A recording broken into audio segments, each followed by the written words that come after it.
David dan P2P juga. Kami sementara ditugaskan untuk menerima sambil menunggu Dr. Iqbal dari P2P untuk mendengarkan aspirasi ibu sekalian serta bapak untuk kami terima dan kami akan sampaikan kepada pimpinan kami dan saat ini sedang menjalankan tugas kenegaraan di tempat lain. Silahkan mohon berkenan juru bicara dari ibu atau bapak sekalian. Ya, baik. Jadi kami mungkin akan menyampaikan aspirasi kami satu persatu mungkin. Pertama Mbak Al dulu. Silakan. Ya. Jadi begini Pak. Seiring berkembangnya informasi di masyarakat sekarang ini, informasi digital, kami pun rakyat sekarang ini sudah belajar juga tentang masalah pandemi ini. Dan dari awal kejadian saya, mungkin Bapak tahu tuh sama Dr. Louis, ya, kami sampai hari ini kami menunggu adanya diskusi debat terbuka antara dua pihak atau dua mazhab dokter yang pro tentang COVID dan vaksinasi dan yang anti vaksinasi. Ya, karena masing-masing punya data. Saya di sini berbicara, saya kira tadi saya ditemui oleh Pak Menterinya.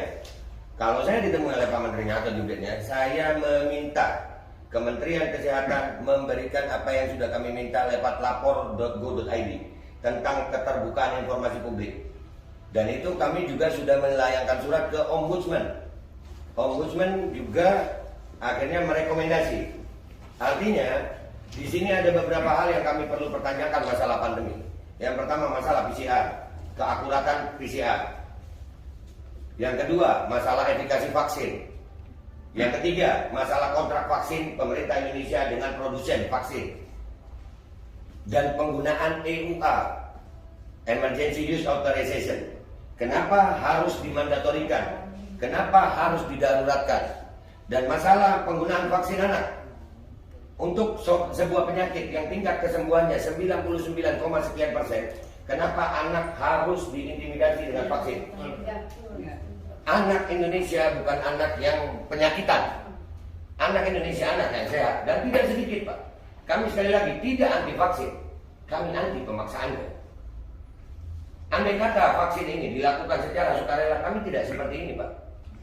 Kami jadi curiga dengan isi vaksin justru karena adanya kebijakan-kebijakan yang merubah negara demokrasi Pancasila ini, yang mana demokrasi Pancasila ini berbeda Tuhan, kita harus toleransi Pak. Tapi dengan adanya vaksinasi, rakyat Indonesia sekarang ini, perbedaan vaksinasi sudah ada diskriminasi dan intimidasi.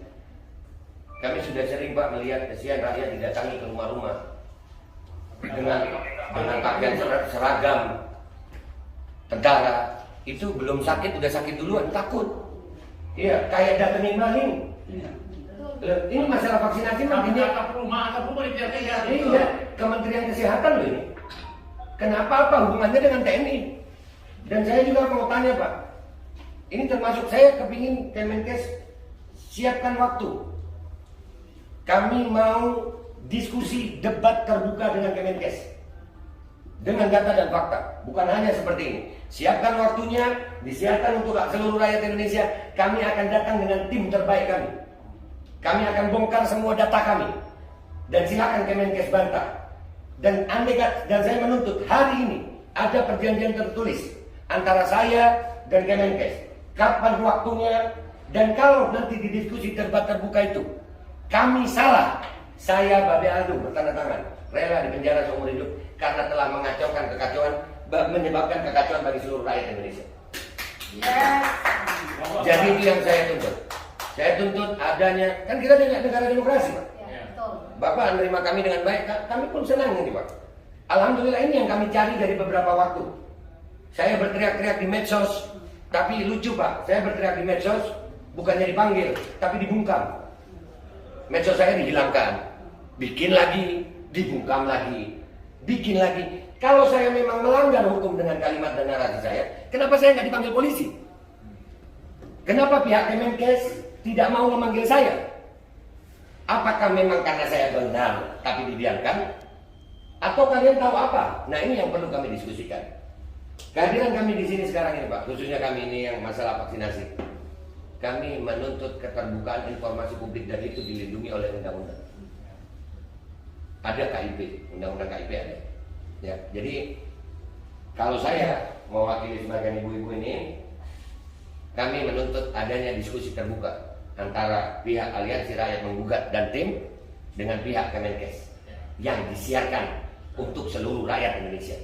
Kita akan bawa tim terbaik kita melawan tim terbaik Kemenkes untuk berdiskusi, bukan untuk debat biasa aja Pak.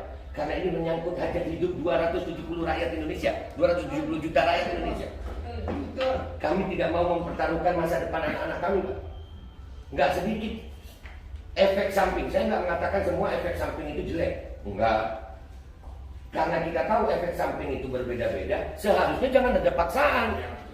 Kalau ikan laut aja Pak, ilmu kesehatan standar ini, ikan laut itu penuh protein, tapi nggak bisa dimakan semua orang. Ada yang alergi. Nah, kenapa untuk masalah vaksinasi semuanya disikat aja? Dan kebijakan-kebijakan intimidasi ini sangat Pak. Sampai bin sekali Pak. Sampai mengurang. Dan ini kami berharap Kemenkes mau bersuara. Oh, itu kebijakan dari kementerian lain. Bersuaralah kalian. Kemenkes tidak seperti itu, supaya kami tahu kemana kami mau datang. Tapi kalau Kemenkes diam saja, berarti Kemenkes sejalan dengan mereka.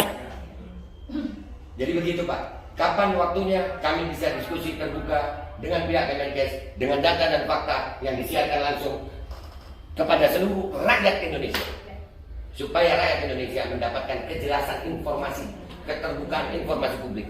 Banyak Pak pertanyaan saya ini, cuman saya yakin nggak bisa diselesaikan sekarang. Masalah PCR, masalah efikasi vaksin, masalah kontrak vaksin. Kenapa vaksin harus dijaga dengan kendaraan tempur? Bahkan kalau ngirim vaksin ke Bandung itu jalan tol disteril Pak. Pakai barakuda. Pakai barakuda dan disteril itu jalan tol. Ya, dan kenapa? Dan kenapa kalau memang tidak ada pemaksaan kok sampai ada intimidasi menggunakan aparat dengan seragam lengkap? Listrik rumah diputus. Ini sudah terjadi di masyarakat. Dan kami juga menemukan banyak orang-orang yang akhirnya Pak dapat efek samping negatif. Di Papua dia KIPI. Iya, dan ini minta maaf Pak. Untuk masalah KIPI itu sampai hari ini Pak sudah terjadi sama almarhum Trio Fauki. Anak umur 22 tahun tanpa ada riwayat penyakit.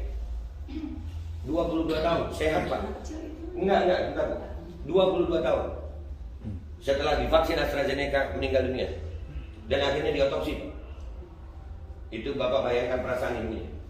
Setelah diotopsi dikatakan ditemukan tidak ada penyebab kematian lain. Tidak punya penyakit.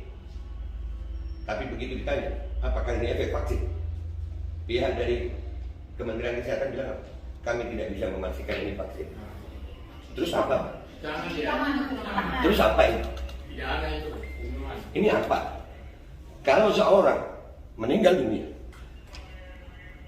saya anak Pak, saya punya ibu, Bapak juga punya ibu.